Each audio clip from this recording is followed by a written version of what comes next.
how can you develop fans of your company? How can you create a tribe of people who follow you?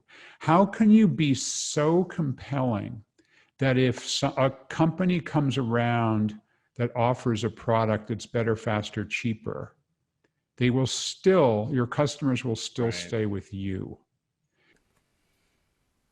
Nobody cares about your products but you, says today's Ask an Expert. Hi, I'm Joshua Carlson, co-founder of Propelo Media. Today I sit down with David Meerman Scott. He is an international speaker, he's a best-selling author, and he's an acclaimed strategist. And today he's going to talk about the importance of getting back to the basics of your business and talking to customers about solving their problems instead of talking about your products. We're also going to talk about a number of things from his new book called Fanocracy. It's the importance of building a tribe around your product or your service. Think Peloton and how big that's gotten. It's also going to talk about passion, why you need to have it and why your customers need to feel it so that you can build more meaningful relationships. Even if you have a vanilla business, there's a way that you can still connect. And finally, we're going to talk about video, the important science behind this type of video and why it's more effective for you than you may think. Now let's get started and hear what David has to say. David, thank you so much for coming on our Ask an Expert show. Hey, my pleasure. Great to be here, Joshua. Thanks for having me on. Okay, so you have famously coined the phrase, nobody cares about your product but you. I'd like you to just Uh-huh. expand upon that a little bit. Nobody cares about your products except for you. Actually, it comes from our mutual friend, Yeah. Adele Ravella, and I have Yes. had a number of conversations about the idea that what's really important is understanding what Adele calls your buyer personas, understanding essentially the people you're trying to reach. And so what I found is the biggest mistake I see in online marketing of all kinds, whether it's social media, websites, videos, whatever it is, the biggest mistake I see are that organizations spend way too much time prattling on about themselves. And here's what we do, and here's our product, and here's our service, and here's why we're better than the other guy. And really, no one cares. What do they care about are their problems and how to solve their problems. So thinking about marketing by turning it around and focusing on the needs and challenges and problems of your buyer personas is way more effective than just talking about your products and services. And I feel like there's a bit of irony here because I think fundamentally when a business is born, it started with a problem in the marketplace, right? So where do you think businesses kind of get disconnected from that origin to where they are today? Two things, I think. Number one, unless you're in your like 20s, possibly, or younger, most of us grew up with television and with mainstream media where every moment you're saturated with product ads. Yeah. And so, I mean, and it's everywhere. It's everywhere. You can't help but see it. So therefore, what a lot of entrepreneurs do is they think, oh, I need to do the same thing. Right. So that's the first problem. The second problem, I know you don't do this in your agency, but the second problem is agencies, because it's a lot easier to go to a client and sell them some stupid product advertising for a lot of money, hundreds of thousands or millions of dollars. Right. And it makes the CEO feel warm and fuzzy that their advertising agency is making love to them about their wonderful products. And it's just not that effective. And when I say advertising agency and products, I mean, and in all kinds of Sure. agencies, whether it's building out websites or building out social media presences or doing actual advertising offline, radio, television, newspaper, magazines, billboards, whatever it is. So those are the two problems that I see. And so what is the message to the business leader today to get back to the roots of that problem? How do they kind of rewire their brain? I want people to be thinking about who are the people you're trying to reach. And then very specifically, and this is new for me, I've been studying the idea of fandom for the last decade. how can you develop fans of your company? How can you create a tribe of people who follow you? How can you be so compelling that if a company comes around that offers a product that's better, faster, cheaper, your customers will still Right. stay with you? That's because they're fans. And, there's a number of organizations that have done that in just a fabulous way. Let me just give an example. I mean, there's thousands and thousands of rabid fans of Peloton. Okay. And you may even know some, or maybe you're one Sure. yourself. Yep. When I often start my presentations, both prior to March, my in-person presentations, now my virtual presentations, I ask the audience, what are you a fan of? And with virtual presentations, they pop it into chat. And every single time Peloton pops up, every single time, which is Right. remarkable for a consumer product. Actually, it's both, it's B2B as well. And so I often will ask a Peloton fan, oh, hey, if you found a company that had a lower monthly fee than Peloton, would you switch? 100% say no, because they're fans of Peloton. That's what you're looking for. And you Okay. don't get there by focusing on your product and service. You get there by focusing on the people you're trying to reach. Okay, so you led into this, which was my next question. You've authored a number of books, the most recent of which is Fanocracy, which I Yes. understand you co-authored with your daughter. Yeah, my Lately. daughter Reiko, she's Yeah. 28 years old. It was a super experience. Yeah, and she has a degree in neuroscience. So, I mean, a lot of interesting components coming into this.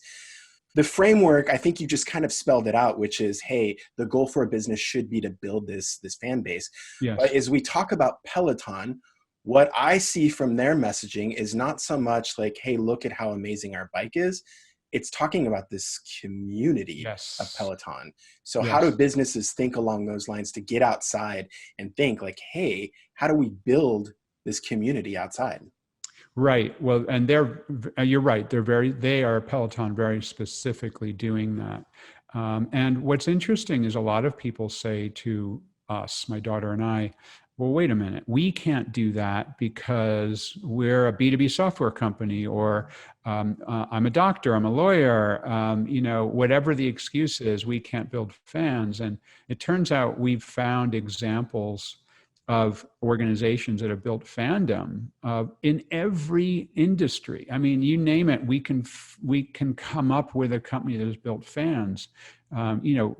Commodity consumer products. I mean, it doesn't matter. And I just want to share one example. Sure. We found an automobile insurance company, which, by the way, is the category that most people hate. If I ask you, yeah, right. I mean, how much do you love your auto insurance Yeah, company? How much do you love writing a check to them once a year or once a quarter, however often you sure. pay them, right? It's brutal. It's awful. Yep. And furthermore, you never want to use the product because it means you crashed your car. So it's a terrible product. But Haggerty Insurance focuses on classic cars. Okay. And they created this niche. They developed a community. They go to over 100 classic car events around North America every year. They pitch a tent. They provide free coffee. People can hang out. Then they realized that they had this huge database of valuations of classic cars, because when people insure them, they have to put a valuation on them. And they realized they're probably sitting on better data than anybody else has around classic car values. So they made that freely available to anyone who wants to look at it, which also built fans. They have a YouTube channel with over 1 million followers. They're an auto insurance company with a YouTube channel that has 1 million followers. Right. And they have a drivers club that has 650,000 members. And the drivers can get together and hang out with like-minded people. So they've essentially built a tribe.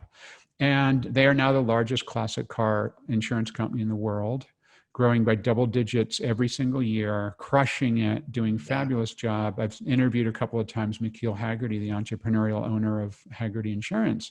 They're doing great. And now they've branched out into classic motorcycles, classic airplanes, and classic boats. Okay. Just doing a fabulous job with it.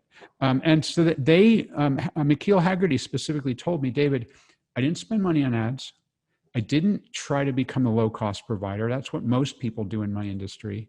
I just said, let's build fans. And I happen to own a 1973 Land Rover Series 3, which is how I first came across Haggerty. Yeah. And I love paying them every year, writing that check. I don't mind that at all. And if someone came along and said, we're half price from Haggerty, ooh, look, here's my membership card right here. If somebody came along, because I actually paid my... That's proof of fandom right there. I actually pay, and it's random. I paid my bill a couple of weeks ago. If someone came along and say, we insure classic cars at the half of what Haggerty charges, I'm sorry, I'm not going to move. I like them too much. I know they're going to be there for me if I do crash my car. God forbid, I don't want to do that. Yeah. So I can't remember the question you asked, but well, I feel like the underlying theme of this is like this creating a fandom is really, it sounds like engaging your customer base, right? In some sort of meaningful way. And I feel like that's what's missed. And it's almost, it's another way to say the customer success, right? Yeah. Right.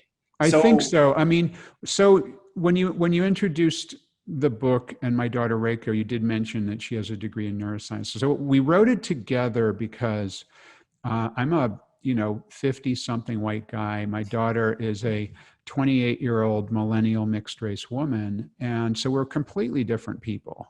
But we both have the same idea around fandom. I mean, I'm a massive live music fan. I've been to 804 live concerts in my life. Incredible. Including 75 Grateful Dead concerts. A previous book I wrote is called Marketing Lessons from the Grateful Dead. I co-wrote that book with Brian Halligan, the CEO of HubSpot, who is quite possibly a bigger deadhead than I am. I think he's up to about 150 concerts, Grateful Dead concerts. What Reiko and I dug into in particular was the neuroscience of fandom. Yeah. She did an undergraduate degree in neuroscience and went to med school. She's now an emergency room doctor at Boston Medical Center. She's way smarter than I am. She's also a way better writer than I am. But what we learned, which is fascinating, is that every human, all of us, are hardwired in our brains to want to be part of a tribe of like-minded people.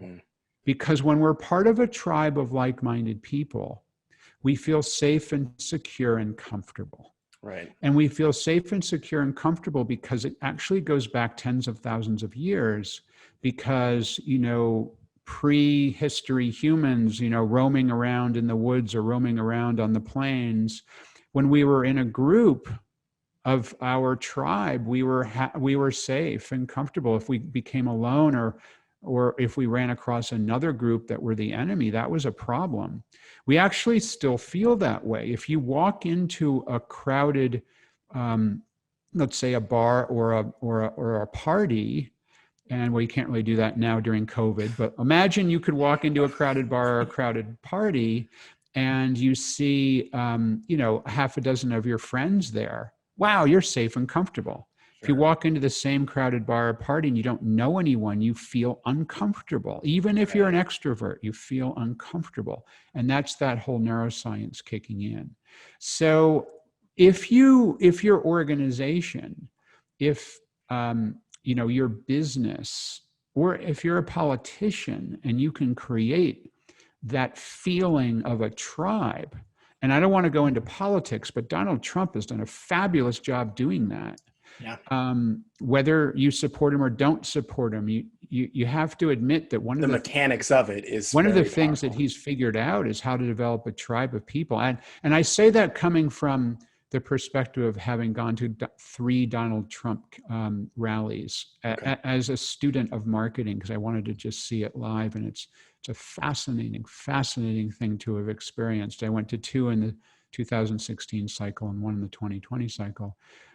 By the way, I've also gone to this cycle alone, 20 Democratic candidate events. Wow.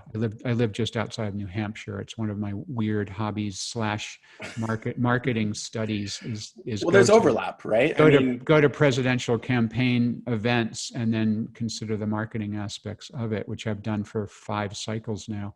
But anyway, away from politics, any business that can build a tribe, Haggerty Insurance, Peloton, and it can be any kind of organization, can just do a fabulous job and essentially build an annuity, because as long as you don't screw it up, yeah, those people will be loyal to you. right. And they become your gospel, right? They're speaking it to their peers, and telling them, hey, here's this great, safe, fun, engaging environment that I go to. I think you'd like it as well. Exactly. That's exactly right. And I first kind of stumbled on this idea. I was 17 when I went to my first Grateful Dead concert. So that was more than 40 years ago. And I was thinking, like, in my 3rd or 4th or 5th show, this is a tribe I like. I didn't use the word tribe, but this is a group of people I like. This is a band I like. This is a place I'm safe and comfortable. I can be myself. I can dance like a moron. And then I've been thinking about that ever since. And so, you know, again, I've already said this 8 times, but this is something any of us can do. Any business can do this. You just have to think differently about what your organization is built around: selling products and services, extracting money from people, quarterly profits, or building a fan base. Well, so I'm glad you mentioned that, because I do think, as I was thinking about Fanocracy and building this tribe and this community, I feel like some businesses out there may be thinking, great, we have to go re-engineer our product line, or we have to redesign our service structure. But it sounds like this is really just different. It is just about the communication method and maybe the topic of communication that you have with the marketplace or your consumers. Yeah, I think it's kind of layered on top of the Okay. products and services. I mean, I think products and services are table stakes. You have to do a good job. I mean, Sure. if Haggerty screwed up their insurance claims, or if the Peloton bikes didn't work, I mean, they couldn't build on the top of that Right. the fandom. So the product or service has to be good and has to work. But let me share kind of a remarkable example, which I love. Is one of the things that, when Reiko and I did our research, we was the most surprising thing to us, was that passion from people within an organization is one of the most interesting factors around this idea of building fans. Okay. So going to Peloton, the people who are running the different classes, they have tons of passion.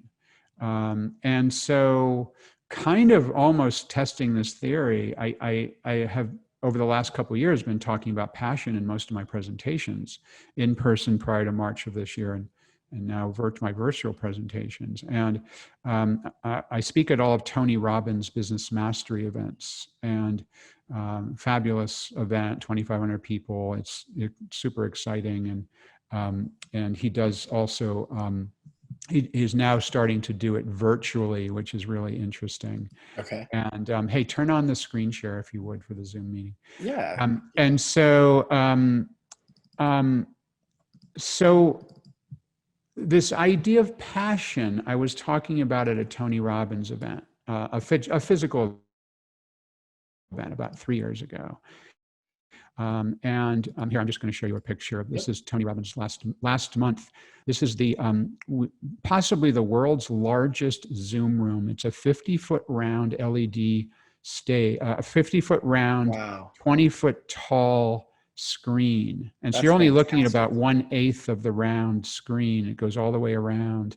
Okay. And I'm able to see 2,000 people on Zoom all at once. That's unbelievable. And 5 cameras, 30 people behind the scenes running that. But I was at a Tony Robbins physical event about 3 years ago speaking. And I was talking about this idea of passion. I was talking this idea of fandom. And a gentleman came up to me afterwards and said, David, I'm going to call BS on this. I'm a dentist. And I don't believe that I can have fans. And I don't believe that passion is important for my business. And I said, oh, cool. What's your name? He said, Dr. John Marashi. And I said, well, Dr. Marashi, tell me about your business. And he said, well, I'm a dentist. I'm in Southern California. We compete with all the other dentists in Southern California. There's 10,000 dentists in Southern California. And so I said to Dr. Marashi, cool, what do you love to do? And he said, I'm all about skateboarding. I love to skateboard. And I said, well, that's it. We should talk about skateboarding. You should be focused on this idea that you love to skateboard. And I didn't really hear much from Dr. Marashi for the next couple years. And then he reached out to me again. And he said, David, I went all in on what you were telling me about. Sure. On my website, I now have pictures of me skateboarding, he told me. He said that I have skateboards on the wall in my dental practice. Yeah. I skateboard from one examination room to another. I started my Instagram. By the way, Dr. Marashi's Instagram now has 16,800 followers. Sure. I started his Instagram, and there's pictures of him skateboarding on his Instagram. Yeah. And he reached out. So he reached out to me about maybe a year later, and he talked this through. And I said, do me a favor, let me know how that works out for you. He called me 3-4 months ago. He said, David, here are the results. In the past year, I've grown my business by 30% in the number of new patients as a direct and measurable result against simply talking about my love for skateboarding. And I've grown my revenue by 23%. Simply by talking about my love of skateboarding. Because if people are comparing me against every other dentist in Southern California, I'm the one who's passionate about the thing I love. Right. And, I think about it in my own life. I've been talking about the Grateful Dead since I was 17 at work all the time on my social media. Pre-social media, my friends knew that I loved the Grateful Dead. And there were some people who said, oh, Grateful Dead, you must smoke pot, whatever BS like that. But the vast majority of people, even if they hate the Grateful Dead, can respect the fact that I'm passionate about them. For sure. And so I think that this idea of passion is something that's lacking with a lot of business. Usually the entrepreneur is pretty passionate about their business and maybe passionate about something in their personal life that they're willing to share, but frequently employees aren't. So what we learned is that the more passion you bring in, the more passion your employees bring in. Right. Again, Peloton is an example. The better an organization is to grow a tribe of people because passion is infectious. So you're tapping into something that I feel has become more relevant in these past several months, which is the importance for a business to be authentic. And so I love this concept that authenticity doesn't necessarily have to stay within, the four walls of the office. It can be authentic to who we are as individuals. I guess, you talked with him. Did he say it took him a while to get comfortable with that, right? To Yes. Opening the kimono and opening. What's the recommendation for businesses? It took Dr. Marashi a little while to get to the point where he felt like, I'm a dentist. I'm going to have skateboards in my office. I'm going to skateboard from one examination room to the other. Right. That's a little weird. But then the patients loved it. I'm sure. They were digging the fact that this my dentist skateboards. This dude is like skateboarding, around his office, and there's skateboards on the wall, and it very, very, very, very quickly branded him as not just another dentist. Okay, well that's an awesome example. So I'm glad that you had that interaction with him because it's a perfect, metaphor for the let's call it the vanilla business. It's a Yeah. science-based business. How Yep. exciting, how flavorful can we make it? I do want to go back to the politics thing because this actually touches into something as I was doing a little research before, which is newsjacking. Yeah. And I do think that, again, politics aside, get back to the science of marketing. I think, Donald Trump, he newsjacked the media in 2016 and he did a masterful job. But this is something that you've been talking about for quite a long time. What's the process for a business to leverage this concept of newsjacking? So the idea of newsjacking is that you follow the news, and then when there's a news story that's related to your area of expertise, you create an instant, in real time piece of content that puts your take on that news into the marketplace right away. So whether that's a blog post, a tweet with an appropriate hashtag, a video, a social post on LinkedIn or Facebook, whatever the social media might be. And so it's a really great way, number one, to potentially reach members of the media who might want to quote you in a story, because when there's a breaking news story, the media is eager to Right. quote somebody.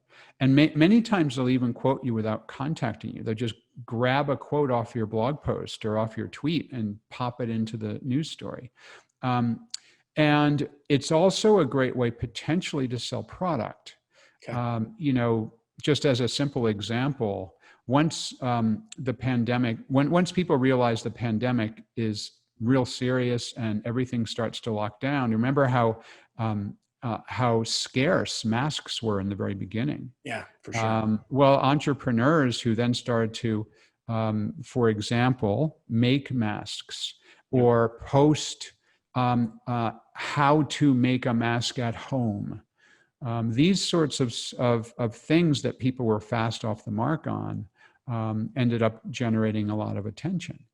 And so you have to be quick, and it's a great way to generate attention. So I started to talk about this idea probably about a decade ago, and tons of people started to talk about newsjacking as well. And just as an aside, as an Mhm. interesting marketing example, with newsjacking, I chose to not claim ownership over that word.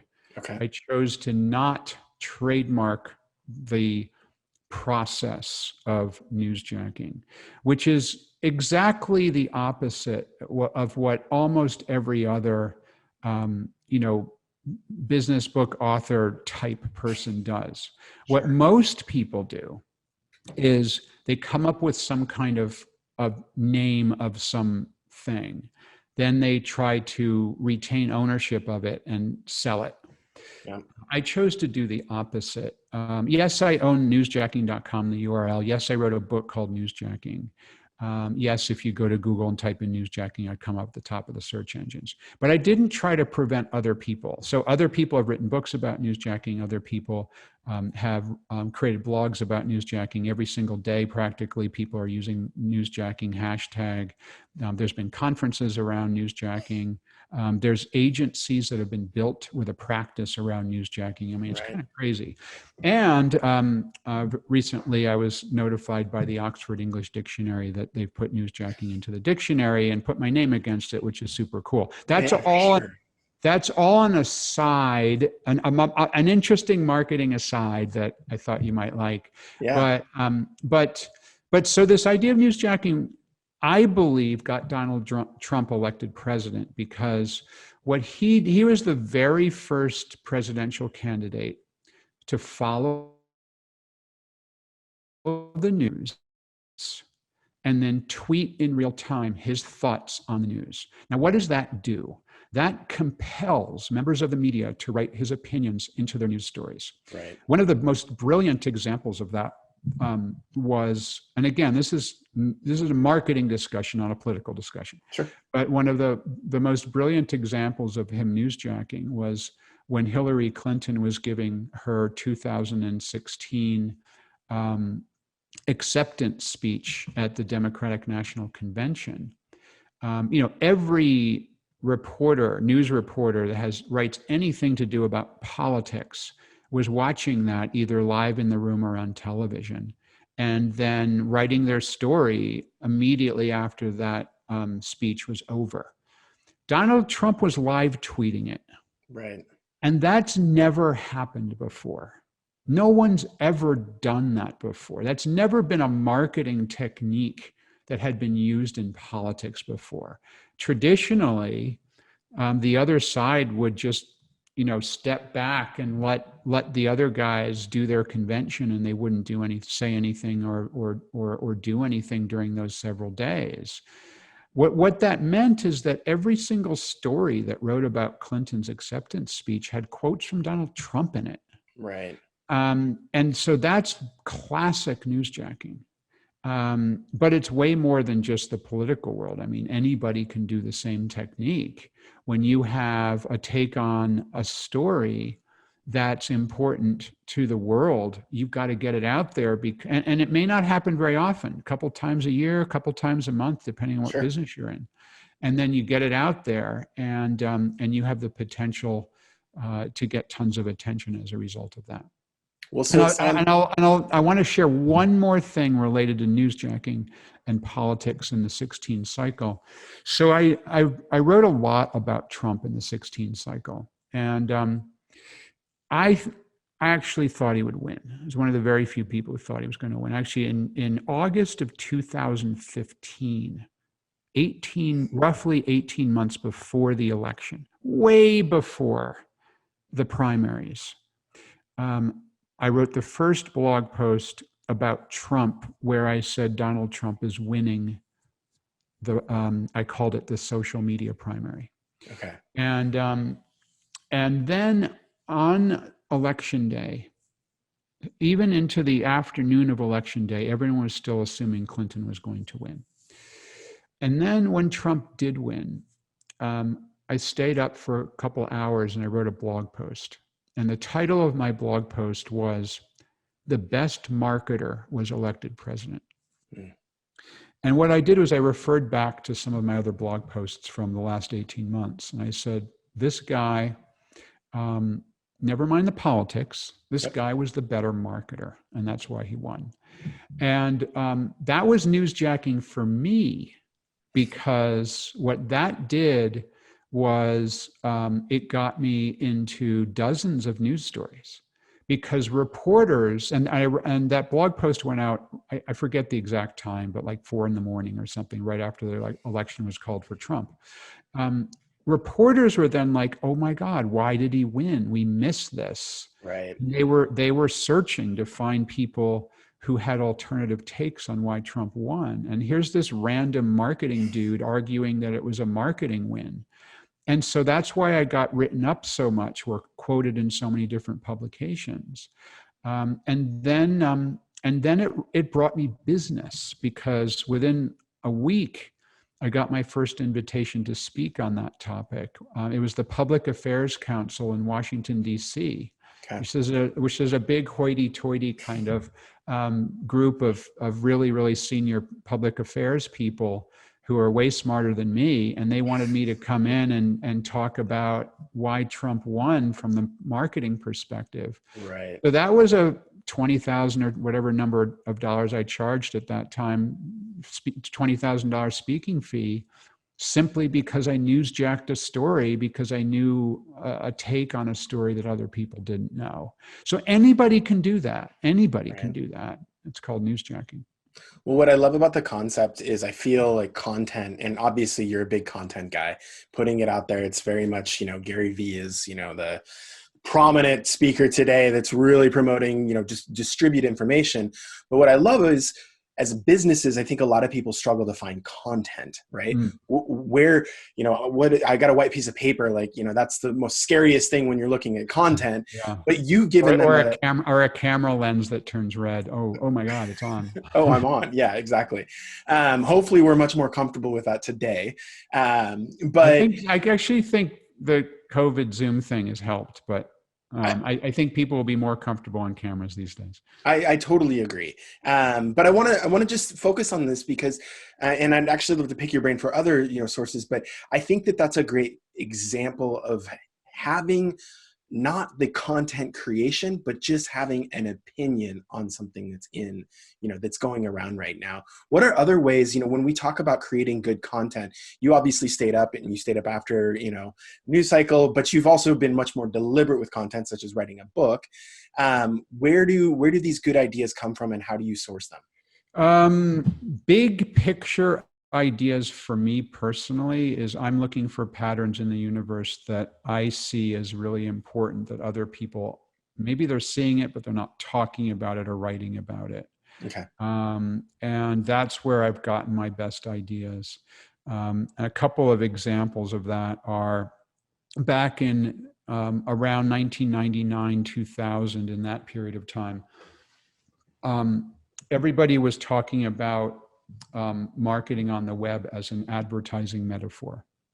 And it was all about banner ads. You were probably in diapers at that point, but not quite, but so I don't know if you remember, but like in the first couple of years of the web, it was all about banner ads. Right. If you wanted to advertise, if you wanted to get attention on the web, it was about banner ads.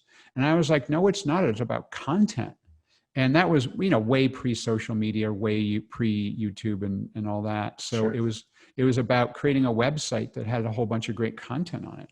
So to me, I was seeing a pattern in the universe that that marketing on the web is not about advertising; it's about publishing content. And I wrote a couple of books about it that were good books, but didn't generate attention. I think they were too early.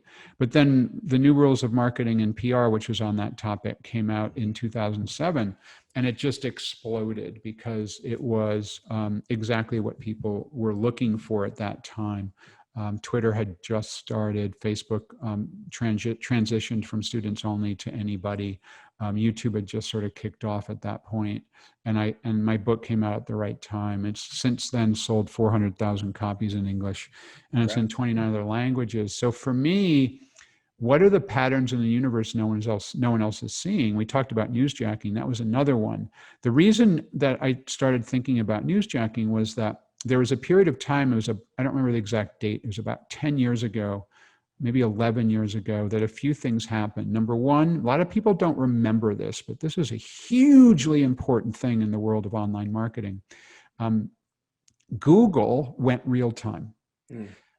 Google, for the first number of years of its history, Google did not index in real time. I don't know, a lot of people don't remember this, but if I wrote a blog post, it would take as long as a month for Google to find it. Right. If you updated your website, it would take Google as much as a month to re-index your website.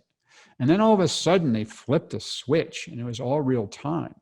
And I was like, oh my God, this is like the biggest thing in online marketing ever. Right. And like no one was talking about it. And that's what brought newsjacking, because if you're able to write a piece of content and Google indexes it in real time, and somebody searches on that because the news is breaking and you've just written something and it's indexed, you are the hero. And at the same time, Twitter was just starting to gain traction, also a real-time tool.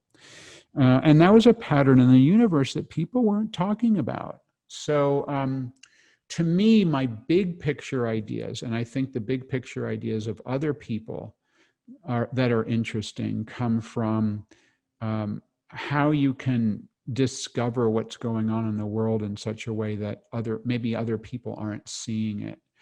Or if they are seeing it, at least they're not talking about it. And then you've got to get that idea out there. Smaller picture, though, in terms of like day to day, how do you write blog posts or create content or whatnot? We talked about it at the top of the show. It's not focusing on your products and services. It's understanding the needs of the people you're trying to reach, your buyer personas, understanding what's interesting for them, figuring out the kinds of content that other people would be attracted to. Okay, so speaking and staying in the content lane, video has been a channel that has just exploded. Yes. Most of that, though, has been intercompany, right? It's been, I used to sit next to a colleague, and now, they're in their house, I'm in my home office. Yep. We're doing, right? We're leveraging it in a different medium. What are Yes. the recommendations for businesses to take a different approach? Because I think businesses, when they think about video, they think about those, those commercials, right? We're going to do a 30-second spot. Well, they And think about a couple different types of videos.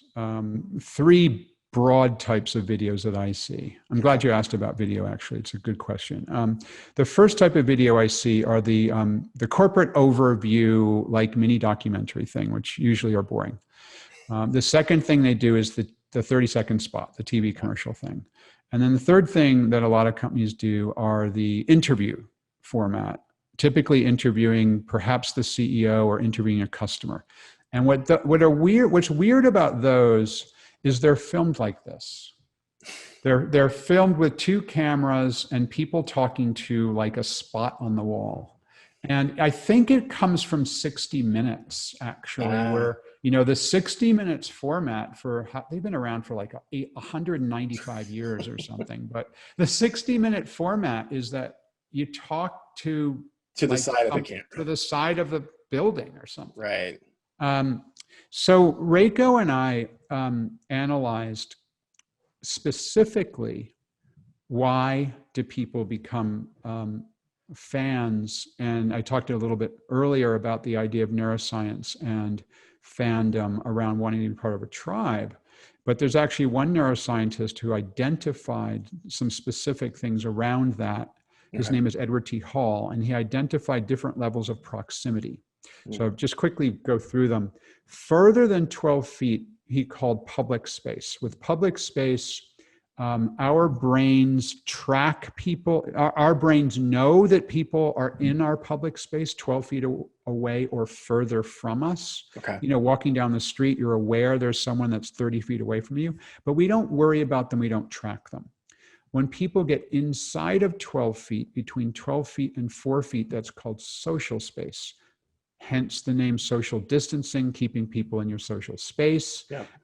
And that once we get inside of 12 feet, our brains track those people because we need to know, our ancient brain, is this danger? Right. Where these people part of our inside of 4 feet is called personal space. That's where the most powerful human connections happen, either positive or negative. That's cocktail party distance. Yep. You're talking to someone at a cocktail party. You're at dinner, or a small table at dinner with a friend or a couple of friends. You're that 4 feet away from them. Super powerful stuff. Sure. So there's another concept of neuroscience that I want to demonstrate for you, which is really interesting, and that's called mirror neurons. Mirror neurons are the part of our brains that fire when we see someone do something as if we're doing it ourselves. So when we do an action, our brain fires. So for example, I've got a lemon and a slice of lemon right here in my hand. Now, if I take a bite of the lemon, my brain fires. My mouth puckers up and my saliva glands are doing their thing. My eyes close and my eyes are actually watering a little bit. And I mean, it's super powerful to bite into a lemon. My brain is firing, but Joshua, your brain is firing too, right?